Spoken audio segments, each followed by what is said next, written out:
പ്രശസ്ത മോട്ടിവേഷൻ സ്പീക്കറും എഴുത്തുകാരനുമായ ശിവഖേരയുടെ നിങ്ങൾക്കും വിജയിക്കാനാകും എന്ന പുസ്തകത്തിൽ നിന്നുമുള്ള കഥ. ഒരിക്കൽ ഒരു നായാട്ടുകാരന് വെള്ളത്തിലൂടെ നടക്കാൻ കഴിവുള്ള ഒരു അപൂർവ വേട്ടനായിയെ ലഭിച്ചു.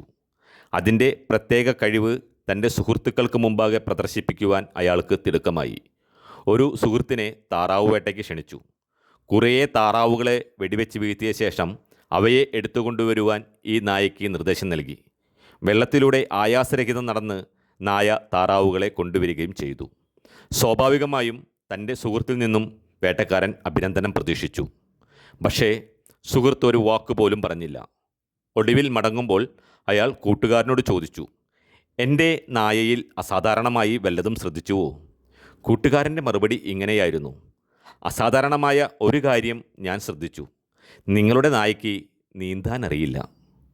ചിലർ എപ്പോഴും ദോഷത്തെ മാത്രം കാണുന്നു.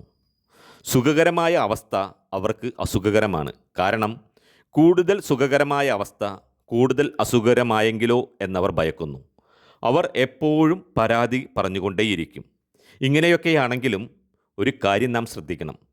നന്മയ്ക്കുള്ള അന്വേഷണത്തിനിടയിൽ ന്യൂനതകൾ കാണാതിരിക്കരുത്.